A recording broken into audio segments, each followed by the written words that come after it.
Fair and lovely आणि लिंबू फक्त एकदा या पद्धतीने वापरून बघा. चेहऱ्यावरती असणारे काळे डाग, पिंपलचे निशाण, टॅनिंग आणि पिगमेंटेशन सगळं काही 1 ते 2 वापरांमध्येच अगदी कमी झालेलं तुम्हाला दिसेल. चला तर मग आजच्या व्हिडिओमध्ये मी तुम्हाला सांगणार आहे की फेअर अँड लवली कशा पद्धतीने वापरायची. त्या अगोदर जर चॅनलवरती नवीन असाल तर चॅनलला सबस्क्राईब करा आणि सोबतच तुम्ही आपला हा व्हिडिओ कोणत्या गावामधून किंवा मग कोणत्या शहरामधून पाहताय हे देखील मला कमेंट करून नक्की सांगा. बघा, आपल्याला फक्त 10 रुपयांमध्ये मिळणारा छोटासा फेअर अँड लवलीचा पाऊच घ्यायचा आहे. आणि जर का तुमच्याकडे मोठी ट्यूब असेल तर अतिशय छान. आणि मला कमेंट करून हे देखील सांगा की हा पाऊच तुमच्याकडे नक्की किती रुपयांना मिळतं आणि सोबतच तुम्ही हा व्हिडिओ कुठून पाहताय. बघा, साधारणतः अर्धा चमचा किंवा मग 1 चमचा एवढी फेअर अँड लवली आपल्याला घ्यायची आहे. आणि त्या अगोदर जो कोणता तुम्ही बाउल घ्याल किंवा वाटी घ्याल ती अतिशय स्वच्छ असायला हवी, कारण आपल्याला इथं हे चेहऱ्यावरती अप्लाय करायचे. आणि बघा, जेव्हा आपण पॅकेटमधील फेअर अँड लवलीची क्रीम घेतो ना तेव्हा ती थोडीशी घट्ट झालेली असते.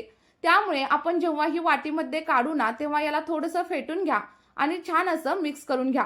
कारण जेव्हा आपण फेअर अँड लवलीची क्रीम मिक्स करतो ना तेव्हा अगदी ती फुगीर दिसते आणि सोबतच अगदी त्याचं स्ट्रक्चर देखील मऊ होतं आणि त्यामुळे ही क्रीम आपल्याला चेहऱ्यावरती अप्लाय करण्यासाठी खूप जास्त सोपं जातं. आता त्यानंतर याच मिश्रणामध्ये आपण साधारणतः 4 ते 5 थेंब एवढा लिंबाचा रस ऍड करणार आहे. लिंबू टाकल्याच्या नंतर आपली जी काही क्रीम आहे ती थोडीशी फाटल्यासारखी तुम्हाला दिसेल, पण अजिबात काळजी वगैरे करू नका. सगळं काही मिश्रण व्यवस्थित असं मिक्स करत राहा आणि मिक्स केल्याच्या नंतर आपली छान अशी पेस्ट इथं रेडी होईल. आणि ही जी पेस्ट आहे ना ती तुमच्या स्किनसाठी अतिशय उत्तम ठरणार आहे.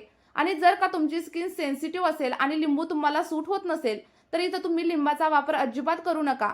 पण ज्या लोकांना लिंबू सूट होतं ना त्यांनी नक्की वापरा. यामुळे चेहऱ्यावरील जे काही पिगमेंटेशन असतं ना ते सगळं काही गायब होण्यासाठी आपल्याला हेल्प होत असते. त्यानंतर याच मिश्रणामध्ये आपल्याला साधारणतः 2 चमचे एवढं दही ऍड करायचे, कारण दह्यामध्ये लॅक्टिक ऍसिड असतं ज्यामुळे आपली स्किन उजळ होण्यासाठी हेल्प होत असते. आणि जर का तुम्हाला दही सूट होत नसेल किंवा जर तुमच्याकडे दही अवेलेबल नसेल तर तुम्ही याच्या जागेवरती कच्च्या दुधाचा जरी वापर केला ना तरी देखील चालेल, कारण कच्चं दूध देखील आपल्या स्किनसाठी खूप जास्त उत्तम मानलं जातं. त्यानंतर सगळं काही मिश्रण व्यवस्थित असं मिक्स करून घ्या आणि त्याची एक फाईन अशी पेस्ट बनवून घ्या. आता याला आपण पॅक वगैरे म्हणू शकत नाही तर आपण याला क्लिन्झर नक्कीच म्हणू शकतो, कारण हे आपल्या स्किनला अगदी क्लीन करतं आणि सोबतच क्लिअर बनवतं. शेवटी आपण याच्यामध्ये एक मॅजिकल असा इन्ग्रेडियंट ऍड करणार आहे जो की सेन्सिटिव्ह स्किनसाठी अतिशय उत्तम आहे. आणि जर का तुमच्या स्किनवरती ब्रेकआउट्स असतील तर ते ब्रेकआउट्स कमी करण्यासाठी देखील हा जो इन्ग्रेडियंट आहे ना तो खूप जास्त प्रमाणावरती तुम्हाला हेल्प करणार आहे. तर या मिश्रणामध्ये आपण साधारणतः 1 मोठा चमचा एवढं ॲलोवेरा जेल ऍड करणार आहे. हे तुमच्या स्किनला अगदी सॉफ्ट बनवतं आणि सोबतच मुलायम ठेवतं. बघा, ॲलोवेरा जेल ऍड केल्याच्या नंतर आपला सगळा काही पॅक पुन्हा एकदा व्यवस्थित मिक्स करून घ्या. आणि हा जो पॅक आहे ना तो तुमच्या स्किनवरील डेड स्किन सेल सोबतच डर्ट आणि पिगमेंटेशन हळूहळू काढून टाकण्यासाठी हेल्प करेल. नक्की वापरून बघा. आठवड्यातून फक्त तुम्ही 1 ते 2 वेळा जरी वापरला ना तर तुमची स्किन अगदी सॉफ्ट राहील आणि सोबतच मुलायम राहील. आता व्यवस्थित मिक्स करून झालंय आणि आपलं जे काही क्लिन्झर आहे ते देखील इथं रेडी झालंय. आता रेडी तर झालंय, पण अप्लाय करण्याची योग्य पद्धत देखील माहीत असणं खूप जास्त गरजेचं आहे. बघा, जेव्हा पण तुम्ही हे क्लिन्झरनी तुमचा चेहरा क्लीन कराल ना त्याच्या अगोदर तुमचा चेहरा व्यवस्थित असा थंड पाण्याने धुवून घ्या.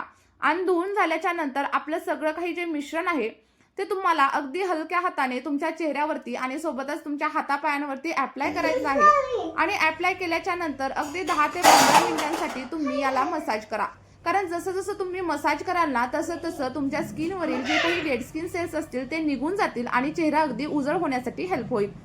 आपला हा जो आजचा पॅक आहे किंवा जे क्लिन्झर आहे ना ते अगदी लहान मुलं सुद्धा वापरू शकतात, कारण याचा कोणताही साईड इफेक्ट तुमच्या स्किनवरती अजिबात होत नाही. त्यानंतर थंड पाण्याने चेहरा धुवून टाका आणि धुवून टाकल्याच्या नंतर तुम्ही इथं बघू शकता स्किन अगदी सॉफ्ट, ग्लोईंग आणि शायनी दिसते आणि अगदी नैसर्गिक असा ग्लो आपल्या चेहऱ्यावरती येतो. त्यानंतर तुम्ही एखादा सनस्क्रीन किंवा मॉइश्चरायझर देखील चेहऱ्यावरती अप्लाय करू शकतो. चला तर मग फ्रेंड्स, आपला हा व्हिडिओ जर तुम्हाला आवडला असेल ना तर नक्की ट्राय करून बघा. सोबतच चॅनलवरती जर नवीन असाल तर चॅनलला सबस्क्राईब करा आणि सोबतच तुम्ही आपला हा व्हिडिओ कुठून पाहताय हे देखील मला कमेंट करून नक्की सांगा. चला तर मग भेटूया नेक्स्ट व्हिडिओमध्ये.